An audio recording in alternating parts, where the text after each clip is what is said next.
ইমানদার মুসলমানের আরে আমার পেয়ারা নবীর উম্মতের আরে হযরতে মূসা আলাইহিস সালাম ছিলেন বনি ইসরাইলের একজন জবরদস্ত পয়গম্বর, জলিলুল কদর পয়গম্বর, যার হালত ছিল জালালি। জুড়ে বলেন সুবহানাল্লাহ। মূসা আলাইহিস সালাম বসবাস করতেন, মিশরে বাস করতেন। মানুষকে তিনি আল্লাহর পথে ডাক দিতেন, মানুষকে দ্বীনের দাওয়াত দিতেন, কালেমা পড়ার কথা বলতেন, কিন্তু মানুষ তার কোনার কথা শুনতো না, ওনার কওমের লোকেরা শুনে নাই। তৎকালীন মিশরের বাদশা ছিল ফিরআউন মূসা নবীর বিরোধিতা করত, কারণ ফিরআউন ছিল অহংকারী বাদশা। সে বাদশাহী করত, নিজেকে খোদা দাবি করেছে। হযরতে মূসা আলাইহিস সালাম যখন তাকে ঈমান আনয়নের কথা বলে, মূসা নবীকে সে ভণ্ড বলে আখ্যায়িত করে, অনেক কিছু জুলুম করে। আল্লাহ সুবহানাহু ওয়া তাআলা ওই ফিরআউনের উপর একের পর এক আযাব বর্ষণ করতে লাগলেন। আল্লাহ কফা আরসালনা আলাইহিমুত তুফান ওয়াল জারাদা ওয়াল কুম্মালা ওয়াদ দাফাদিআ ওয়াদ দাম। আল্লাহ কয়, আমি ওই ফিরআউনের উপরে আমি আল্লাহ একের পর এক আযাব দিয়েছিলাম, কারণ আমি আল্লাহর প্রতি ঈমান আনয়ন না করার কারণে আমি আল্লাহ তারে আযাব দিয়েছিলাম। আমার নবীর সাথে বেয়াদবি করার কারণে আযাব দিয়েছিলাম। আল্লাহ এমন তুফান দিলেন মানুষের বাড়িঘর নিয়ে যায়। তখন ফিরআউন কয়, আল্লাহ আমি ঈমান আনবো, মূসা রে আমি ঈমান আনবো, তুমি আল্লাহর কাছে দোয়া করো আল্লাহ যেন তুফান বন্ধ করে দে। মূসা নবী যখন তুফানের জন্য বন্ধ হওয়ার জন্য দোয়া করলো, ফিরআউন কয় আমি ঈমান আনবো না। জুড়ে বলেন নাউজুবিল্লাহ। দ্বিতীয় নাম্বার, আমার আল্লাহ যে আযাব দিল, গজব পাঠালেন। আল্লাহ কয় আলাইহিমুত তুফানা ওয়াল জারাদা ওয়াল কুম্মালা ওয়াদ দাফাদিআ ওয়াল কদ্দাম। আল্লাহ পঙ্গপাল পাঠায়া দিছে। এই পঙ্গপালের আক্রমণ থেকে বাঁচার জন্য ফিরআউনে কয়, মূসা রে তুমি আল্লাহর কাছে চাও আল্লাহ যেন এই পঙ্গপাল থেকে আমাদেরকে হেফাজত করে। এরপরে দফা দিয়ে আল্লাহ ব্যাঙ পাঠালেন। সুবহানাল্লাহ। কোন আল্লাহ ব্যাঙ পাঠিয়ে দিলেন। যেই জায়গায় দাঁড়ায় না কেন ব্যাঙ, ঘরে বাহিরে ব্যাঙ দেওয়ার পরে আমার আল্লাহ মূসা নবী কে ফিরআউন বলে, ও মূসা তুমি আল্লাহর কাছে দোয়া করো, দোয়া করলে আমি ঈমান আনবো। যে মাত্র এই কথা বলল, আল্লাহর প্রতি সে ঈমান আনয়ন করে নাই। আল্লাহ সুবহানাহু ওয়া তাআলা আবার আযাব দিতে শুরু করলেন। আরেকটা আযাব, ওইটা হলো ওয়াদ্দাম, রক্ত। যেই পানির পাত্রের মধ্যে তাকায় না কেন রক্ত পায়, খাবারের মধ্যে রক্ত পায়। আল্লাহু আকবার বলেন। ওইভাবে আযাব দিল, কিন্তু ফিরআউন বুঝে না। মূসা আলাইহিস সালাম তাকে সৃষ্ট বস্তু কখনো আল্লাহ হতে পারে না, আল্লাহ হতে পারে না, ওইভাবে বুঝাতে লাগলেন, কিন্তু ফিরআউন বুঝে না। আল্লাহ হলেন এমন এক সত্তা যাকে কেউ সৃষ্টি করেনি, কিন্তু সৃষ্টি কখনো স্রষ্টা হতে পারে না, খোদা হতে পারে না। আল্লাহকে কেউ জন্ম দেয়নি, আল্লাহ কারো ঘর থেকে জন্ম নেননি। এইভাবে যখন মূসা আলাইহিস সালাম ফিরআউনকে বুঝাতে লাগলেন, ফিরআউন বুঝে না। আমার আল্লাহ রাব্বুল আলামিন ফিরআউনকে আল্লাহ এত নিয়ামত দিয়েছিল, এত ধন সম্পদ দিয়েছিল, বাদশাহী দান করেছিল, কিন্তু ফিরআউনে আল্লাহর উপরে ঈমান আনে নাই। মূসা নবী বুঝাতে লাগলেন মূসা আলাইহিস সালামকে আরো আখ্যায়িত করে দিলেন, বললেন মূসা হলো ভণ্ড। জুড়ে বলেন নাউজুবিল্লাহ। হযরত মূসা আলাইহিস সালাম যে সত্য নবী প্রেরিত হয়েছেন, এর অনেক প্রমাণ দেখালো, কিন্তু তবুও সে মূসা নবীর উপরে ঈমান আনে নাই, আল্লাহর উপরে ঈমান আনে নাই। মূসা নবী হাত থেকে যখন লাঠি ফেলে নিলেন, সাথে সাথে লাঠি মোবারক থেকে সাপ হয়ে গেছে। ফেরাউনকে যখন আক্রমণ করার জন্য, খাওয়ার জন্য গেল, মূসা নবীর এই লাঠির থেকে সাপ হওয়ার পরে ফেরাউন ভয় পাইয়া কয় আল্লাহ, ফেরাউন এত বড় জাদুঘর, জুড়ে বলেন নাউজুবিল্লাহ। মূসা নবী নাকি জাদুঘর, ফেরাউন বলতে লাগলো। হযরতে মূসা আলাইহিস সালাম লাঠি ছাড়ার সাথে সাথে সাপ হয়ে গেছে, ফেরাউনের পাতলা পায়খানা হয়ে গেছে, জুড়ে কন্যা সুবহানাল্লাহ। ফেরাউনের পাতলা পায়খানা হয়ে গেছে। ফেরাউন কো সর্বনাশ, এত বড় সাপ তো আমি আর কোনোদিন দেখি। মূসা নবী যখন, ফেরাউন কয় মূসা রে তোমার সাপ, তুমি লাঠি তোমার হাতে নাও, সাপ তুমি সাপ থেকে লাঠি বানায় ফেলো। কয় কেন? তুই যদি না বানাও তাহলে তো আমার ভয় লাগতেছে, আমি ঈমান আনবো, ঈমান আনবো। যখন হযরতে মূসা নবী সাপ নিলেন, হাতের মধ্যে লাঠি হয়ে গেছে, নেওয়ার সাথে সাথে লাঠি হয়ে গেছে, কিন্তু ফেরাউনে ঈমান আনে নাই, জুরে কন্যা আউযুবিল্লাহ। হযরতে মূসা আলাইহিস সালাম ফেরাউনকে বুঝাতে লাগলেন, সে মুসলমান হলো না। মূসা আলাইহিস সালামকে দাবিদার, মিথ্যা দাবিদার বলে, নবী মিথ্যা নবী দাবি করে এভাবে আখ্যায়িত করতে লাগলো।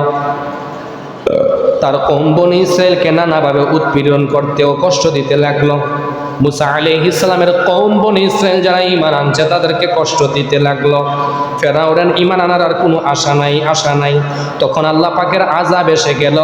আযাব যেভাবে আসলো, আল্লাহ পাক রব্বুল আলামিন মূসা নবীকে জানিয়ে দিলেন, বিসমিল্লাহির রহমানির রহিম, ওয়া আওহাইনা ইলা মূসা ওয়া আখিহি আন তাবাওয়া লিকাওমিকুমা বিমিসর بيوتا وجعلوا بيوتكم قبلة وأقيموا الصلاة وبشر المؤمنين। জবান খুলে পড়েন সুবহানাল্লাহ। আল্লাহ কয় মূসা, আপনার সঙ্গী আপনার ভাই হারুনকে নিয়ে আপনি আলাদা হয়ে যান। আর আল্লাহ আদেশ করেছেন, আপনি মূসা নবী আপনার যত কওমের লোক আছে প্রত্যেকরে বলেন ফেরাউনের এলাকা থেকে যেন দূরে গিয়া ঘর বানায়, কারণ আমি আল্লাহ যখন আদেশ করব আপনার কওমদেরকে নিয়ে আপনি দেশ ছেড়ে চলে যাবেন, এজন্য আল্লাহ আদেশ করছেন মূসা রে, ও মূসা, ওয়া আওহাইনা, আল্লাহ ওহী নাজিল করলেন ইলা মূসা, মূসা নবীর কাছে, ওয়া আখিহি, তার ভাই হযরতে হারুনের কাছে আমার আল্লাহ ওহী নাজিল করলেন। এবং আল্লাহ কয় বিমিসরা বুয়ুতান, মিশরের জমিনে তোমাদের কওমের জন্য, ওয়াজআলু বুয়ুতাকুম কিবলা ওয়া আকিমুস সালাহ, তোমাদের ঘরগুলা আলাদা করে নাও, কারণ ওই জামানায় মূসা বনী ইসরাইলের জামানায় মসজিদ ছিল, ওই মসজিদের ভিতরে ফেরাউনের নামাজ আদায় করার জন্য দিত না, অত্যাচার করত। হযরতে মূসা আলাইহিস সালামকে আমার আল্লাহ আদেশ দেয়, মূসা রে তুমি আলাদাভাবে যার যার ঘরের ভিতরে নামাজের স্থান বানায় নাও, যার যার ঘরের ভিতরে নামাজের জায়গা করে নাও, তোমাদের মসজিদে আসা লাগবে না, যে যে ঘরে আছো ওই জায়গায় ওয়া আকিমুস সালাহ, আমি আল্লাহর নামাজ আদায় করো, জুড়ে বলেন সুবহানাল্লাহ। এরপরে আল্লাহ কয় ওয়া বাশশিরিল মুমিনিন, যারা এই রকম ভাবে করবে তারা মুমিন, আর মুমিনদের জন্য আমি আল্লাহর সুসংবাদ, জুড়ে কোন সুবহানাল্লাহ। মুসলমানের আরে আমার পেয়ারা নবীর উম্মতেরা, বনি ইসরাইলের প্রতি যখন এই হুকুম নাজিল হলো, হুকুম করা হলো, তারা যার যার ঘর বানালেন, বানায়া আলাদা হয়ে গেলেন, মসজিদের ভিতর আর কেউ যায় না, যার যার বাড়ির মধ্যে নামাজ আদায় করে নে। একদিন আমার আল্লাহ আদেশ করলেন, মূসা তুমি দেশ ত্যাগ করতে হবে, কারণ তোমার কওমের লোকদের উপরে ফেরাউনে অনেক অত্যাচার করে, তোমার দেশ ত্যাগ করতে হবে, তোমার উম্মতদেরকে লইয়া তুমি বাহির হইতে হবে। হযরতে মূসা আলাইহিস সালাম বললেন, আল্লাহ কিভাবে যাব? এত বিশাল সাগর কিভাবে পার হব? আমার আল্লাহ কই মুসা আপনি টেনশন কইরেন না, আপনি টেনশন করিয়েন না মুসা রে, টেনশন করবেন না, কারণ হলো আমি আল্লাহ আপনি মুসা নবীর সাথে আছি। জুড়ে বলেন সুবহানাল্লাহ। আচ্ছা, আল্লাহ যদি আমাদের সাথে থাকে কোনো ভয় আছে? কথা বলেন না, কোনো ভয় আছে নি? বাবারা আমরা টাকা সাথে রাখি যাতে গাড়ি ভাড়া দিতে পারি, টাকা সাথে রাখি যেন কোনো জায়গায় না আটকাই, ধন সম্পদ রাখি, ধন সম্পদের চিন্তা করি, ধন সম্পদ থাকলে আমার কোনো টেনশন নাই। যদি আমরা আল্লাহরে আপন বানাইতে পারতাম, আল্লাহকে যদি সঙ্গী বানাইতে পারতাম, বলেন তো আমরা কোনো আর ভয় ছিল নি? কোনো ভয় থাকতো না, ভয় থাকতো না। কিন্তু আমরা যেই জিনিস দরকার ওইটা তালাশ করি না, যেটা আমাদের জন্য ক্ষতি হবে আখিরাতে ওইটাই আমরা তালাশ করি। ফেরাউন চেয়েছিল বাদশাহী, ফেরাউন চেয়েছিল সম্মান, ফেরাউন চেয়েছিল ধন সম্পদ, বাদশাহী যত হবে তার ভালো, মানুষ তাকে সম্মান করবে, সেজদা দিবে, খোদা মানবে, ওইটা ফেরাউন চেয়েছিল। এজন্য আল্লাহ কয় ফেরাউন তোকে বাঁচতে দিতাম না, তুই যেভাবে মরবি তোকে আমি আল্লাহ এমন মরণ দিব কিয়ামত পর্যন্ত আমার বান্দারা তোকে দেখবে, মাটিয়ে যেন তোরে কষ্টে না পড়ে, ওইভাবে আমি আল্লাহ তোরে রাখবো। জুড়ে কোন সুবহানাল্লাহ। মুসলমানের আরে আমার প্যারা নবীর উম্মতেরা, মুসা নবীর কওমদেরকে আমার আল্লাহ ওহী নাজিল করে জানিয়ে দিলেন, এ মুসা আপনার যত উম্মত আছে যারা মুসলমান হয়ে গেছে প্রত্যেককে নিয়ে আপনি মুসা আলাইহিস সালাম দেশ ত্যাগ করুন, নদী পার হয়ে যান। মুসা আলাইহিস সালামের সাথে সঙ্গী হলো 4.5 লক্ষ। সুবহানাল্লাহ। কোন কয় লক্ষ? 4.5 লক্ষ সঙ্গী। আর ফেরাউনের বাহিনী হলো 16 লক্ষ। আচ্ছা বলুন 16 লক্ষ মানুষের সাথে 4 লক্ষ পারবে? জীবনও তো পারবে না। 16 লক্ষ যখন পিছনে ধাওয়া করলো, 4.5 লক্ষ মানুষ নারী পুরুষ শিশু মিলাইয়া যখন তারা নদীর পাড়ে দাঁড়াইলো, দাঁড়ানোর পরে ডেকে বললেন মুসা রে, আজকে আমরা সবগুলা মানুষ মারা যাব তুমি মুসার কারণে, তোমার খোদারে তুমি কেন বলো না আমাদের জন্য যাওয়ার ব্যবস্থা করে দেওয়ার জন্য, ব্যবস্থা করে দেওয়ার জন্য। মুসা আলাইহিস সালাম যখন ওনার কওমদেরকে লইয়া তিনি বাহির হয়ে গেলেন, উনি বড় বড় পাহাড় ছিল, পাহাড় পাড়ি দিলেন, কিন্তু পালাই বাড়ার কোনো রাস্তা নাই, যাওয়ার কোনো রাস্তা নাই। তখন মুসা আলাইহিস সালামের লোকদেরকে, দলের লোকদেরকে তিনি সান্ত্বনা দিতে লাগলেন, বলেন ক্বালা কাল্লা ইন্না মাইয়া রাব্বি সায়াহদিন। হযরত আল্লাহ রাব্বুল আলামিন কয় মুসা রে, তোমার কওমের লোকদেরকে তুমি সান্ত্বনা দাও। ওলা মুসা নবী বলতে লাগলেন কাল্লা, কখনো না, ইন্না নিশ্চয়ই, মাইয়া রব্বি আমাদের সঙ্গে আমাদের রব আছে, সায়াহদিন শীঘ্রই তিনি আমাদেরকে রাস্তা করে দিবেন। জুড়ে বলেন সুবহানাল্লাহ। মুসলমানের আরে আমার প্যারা নবীর উম্মতেরা, যখন হযরতে মুসা আলাইহিস সালাম ওনার উম্মতদেরকে সান্ত্বনা দিতে লাগলেন, সান্ত্বনা দিতে দিতে এক সময় তাকায়া দেখে রে, মুসা নবী তাকায়া দেখে ওনার হাতে লাঠি আল্লাহ আদেশ করছে, ও মুসা তোমার হাতে যে লাঠি আছে রে, ওই লাঠি দিয়া তুমি সাগরের মধ্যে আঘাত করো। জুড়ে বলেন সুবহানাল্লাহ। এই কথা আমার আল্লাহ জানায়া দিলেন। যখন ফেরাউন বাহিনী মুসা নবীর একেবারে কাছাকাছি চলে আসছে, ওনার সঙ্গী সাথীরা ভয়ে কাঁপতে লাগলো। আল্লাহ, ও আল্লাহর পয়গম্বর মুসা, আপনি আল্লাহকে বলেন তাড়াতাড়ি আল্লাহ যেন আমাদেরকে হেফাজত করে, হেফাজত করে। সকলে উত্তেজিত হয়ে গেলেন, কিছু কিছু উম্মত ক্রোধান্বিত হয়ে গেলেন, ও তুমি মুসার জন্য আমরা আজকে বিপদে পড়লাম। আল্লাহ কয় মুসা টেনশন করিয়েন না। আল্লাহ আয়াত নাজিল করে জানা শোনায়া দে। আমার দয়াল নবী রাহমাতুল লিল আলামিন নিজে ওয়াজ করেন, সাহাবা একরামদেরকে বলেন, সাহাবীরা রে মুসা নবীর কাহিনী শুনবানি? কয় ইয়া রাসূলুল্লাহ বলেন। আল্লাহ আয়াত নাজিল করে দিলে নবী ওয়াজ করে শোনায়, বিসমিল্লাহির রহমানির রহিম। فأوحينا إلى موسى أن اضرب بعصاك البحر فانفلق فكان كل فرق كالطود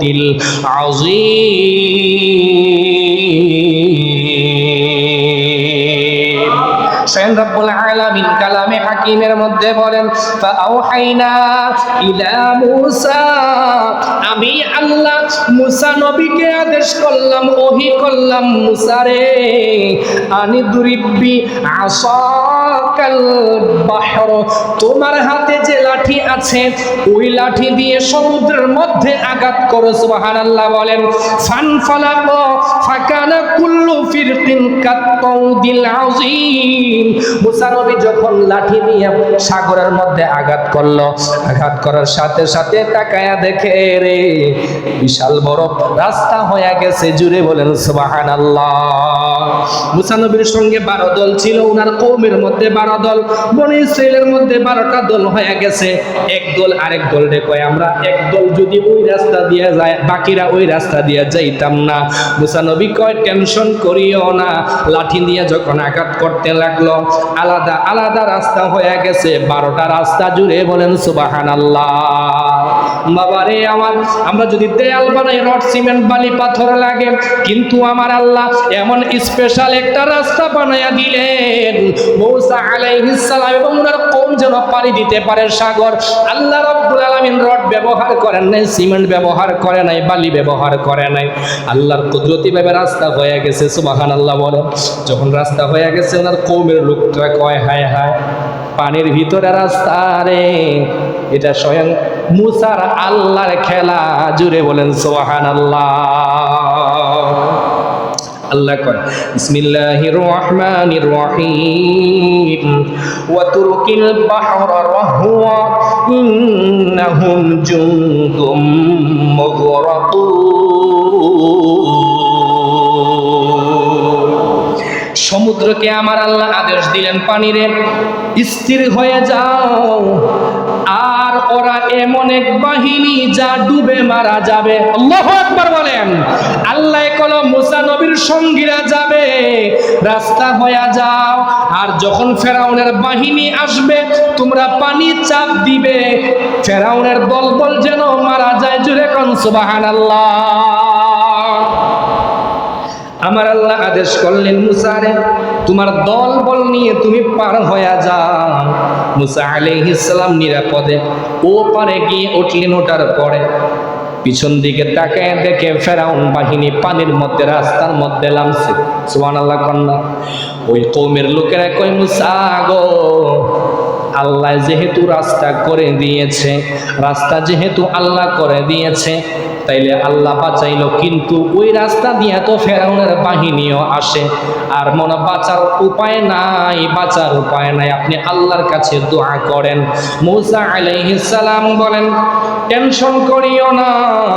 এদিকে ফেরাউনের সৈন্যবাহিনী যখন দলবল নিয়ে রাস্তায় নেমে পড়ল মূসা আলাইহিস সালামকে ধরার জন্য, যেই মুহূর্তে নামলো ওই মুহূর্তে ফেরাউনের দলবল কয়, কি মুসা, মুসাই মনে জাদুঘর, দেখো তার কওমের উম্মত নিয়ে সে পার হয়ে গেছে, কি সুন্দর রাস্তা বানাইছে। সুবহানাল্লাহ। কে বানাইছে? জোরে বলেন।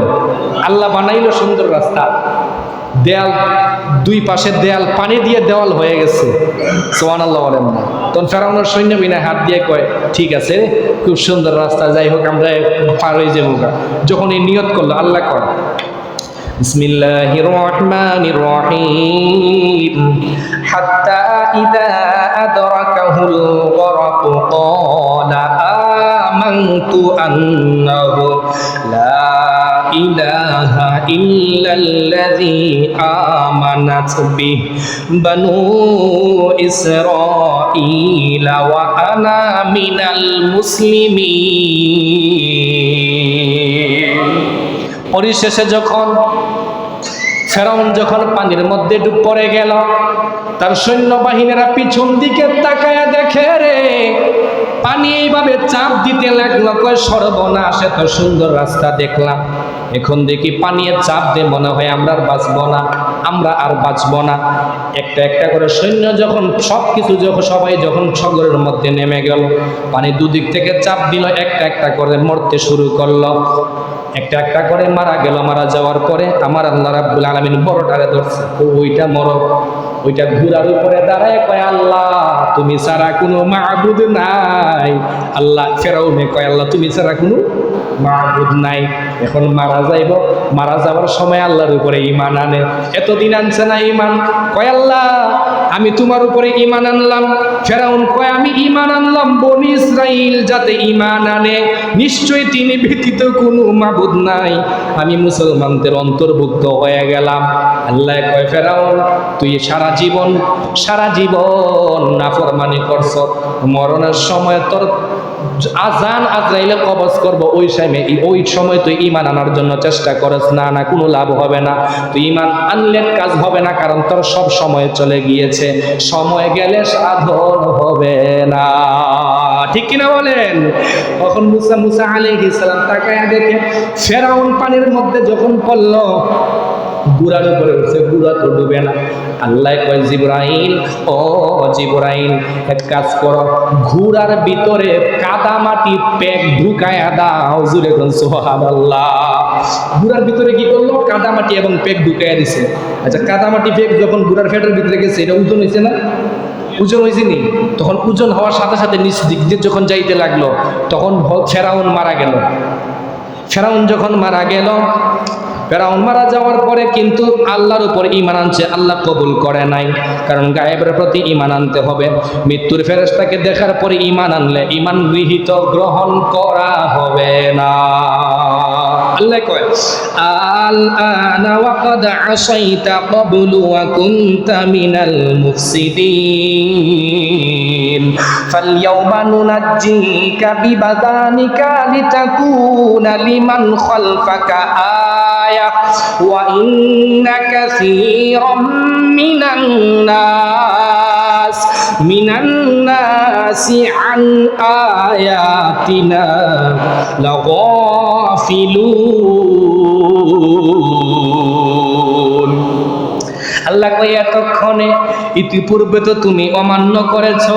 আল্লাহ কতক্ষণে মন হয়েছে আমার ক্ষুধা মানা, আর এর আগে তো তুই আমার ক্ষুধা মানস নাই এবং অশান্তি সৃষ্টিকারীদের অন্তর্ভুক্ত ছিলা। আজ আমি তোমার দেহটি রক্ষা করব যাতে তুমি তোমার পরবর্তীদের নিদর্শন হয়ে থাকো। যেরকম সুবহানাল্লাহ। আজও অব্দি ফেরাউনের লাশ আছে না নাই? যদি বলেন আছে না নাই? আল্লাহ কয় ওয়া ইন্না, নিশ্চয়ই আমি, কাসীরাম মিনান নাসি আন আয়াতিনা গাফিলুন, আমি তোমাকে নিদর্শন হিসেবে রাখবো। বড় বড় মন্ত্রী, মিনিস্টার, এমপি, মন্ত্রী যারা এই দুনিয়াতে আসুক না কেন, বাদশা আসুক না কেন, খলিফা আসুক না কেন, তারা তোমার দিকে তাকায়া দেখবে রে।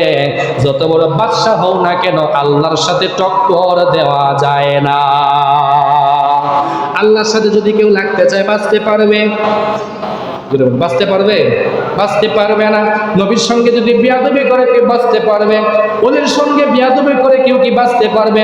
এজন্য আল্লাহ কয় মান আদালি ওয়ালিয়ান ফাকাদ আযানতুহু বিল হারবি, যারা আমি আল্লাহর ওলিদের সঙ্গে বিয়াদবি করে আমি আল্লাহ নিজে তার সঙ্গে যুদ্ধ ঘোষণা করি। জুরে কোন সুবহানাল্লাহ।